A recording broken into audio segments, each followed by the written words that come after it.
Yeah, it just always feels good, to hike, to escape.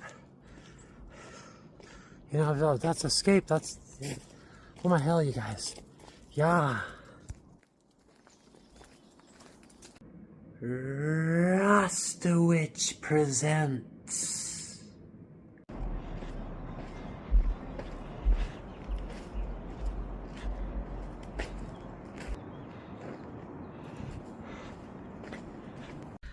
Hello, how you doing? Okay, yep, it's that time of year, Samhain, or like Babylon calls it,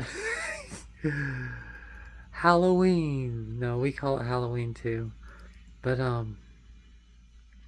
so yeah, on that note, it is October 31st is Halloween, but sometimes anciently it was November 1st. So it was October 31st or November 1st. But nowadays we just always do it on the 31st, right? So you would have to research the details and see what you think. Like with anything. That's the Samhain, as it was called, was the biggest festival of the year anciently for us Anglo-Saxons, the Celts, and into like Scotland or Ireland or whatever. It was celebrating the end of the year. This can be confusing because in the Hebrew calendar, the Passover, when we do the Passover, we say it's the beginning of the year, even though in our Gregorian calendar, January 1st is the new year.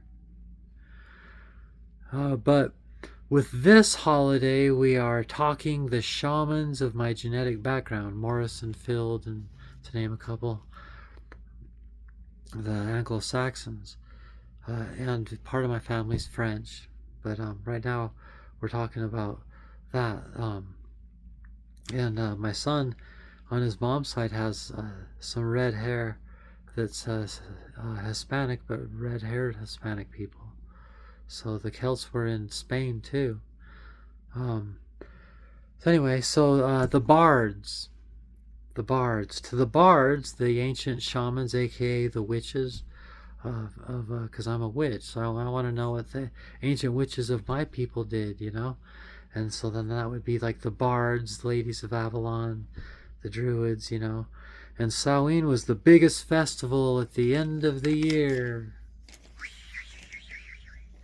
So what I usually have done in the past, like raising my son, is we would always read the Haunted Mountain, which is from a book that takes things from ancient texts from Arthurian lore about Merlin and Arthur, a story that Merlin tells our young Arthur, chapter 4 of the 21 Lessons of Merlin by Douglas Monroe.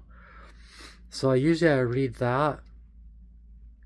But so what my son and I did was after we studied the Lord of the Rings, then after that we studied this book, which is the perfect book, because J.R.R. Tolkien was a professor in Anglo-Saxon history. So you'll see what I mean. You'll see what I mean if you happen to be someone into Lord of the Rings, like we are. Okay, so we see a Day of the Dead in many cultures all over the world, but we have studied our go-to, the Druids and Arthurian lore, which is where we get Merlin. I have tried to integrate my favorite book on Merlin, as I will today. Oh, I thought I was going to read it. I changed my mind. You can just read it on your own, chapter 4. Which chapter was that? Just when you watch this video to remind you of what we think of on each holiday. It's chapter 4.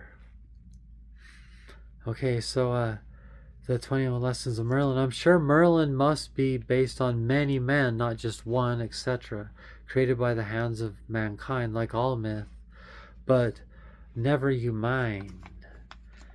For the reason witches celebrate this holiday is because the veil between worlds is most thin this time of the year. So, like ghosts, and ancestors and everything. So that's why you see things like the classic examples, the jack-o'-lantern. Like our ancestors did one jack-o'-lantern for each child. If you have 4 childs, you do 4 jack-o'-lanterns, and and light them up.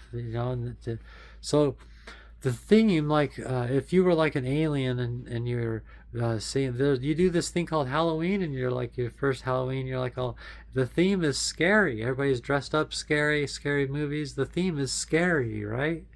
It's because the veil is most thin, and so there's ghosts and ancestors and things. So some people's Day of the Dead, they're thinking more, ooh, the veil's thin, so I'm gonna try to think about my ancestors and it's an ancestor thing.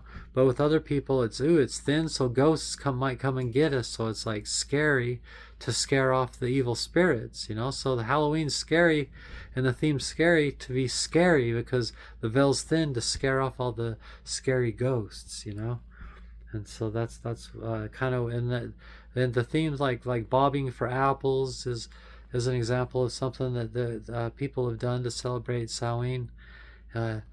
Anciently, so some a lot of the things, it's no secret. It's the one that people know. Like most people probably know that, I think. But that's Halloween. So most people think of like St. Patrick's Day as the holiday of the year to celebrate uh, our genetic background, the Anglo-Saxon people's background. uh,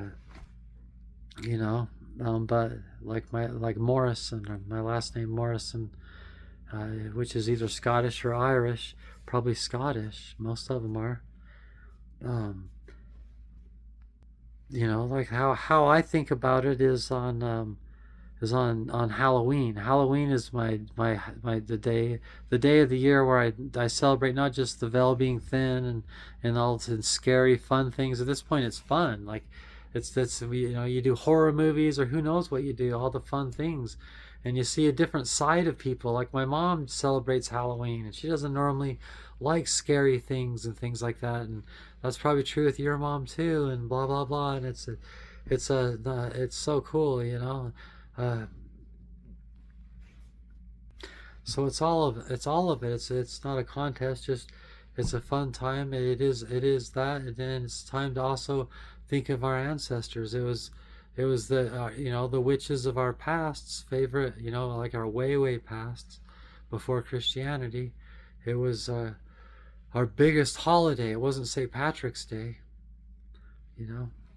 But that's a whole different. St. Patrick's Day is a whole different subject, that we shouldn't go into here. But yeah, and Beltane, Halloween, or the big holidays. So now you can go listen to yourself some Oingo Boingo, and watch a Tim Burton movie or whatever.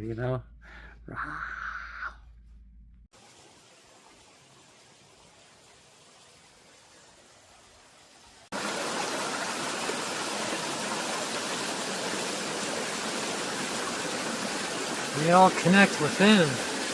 It's the one love.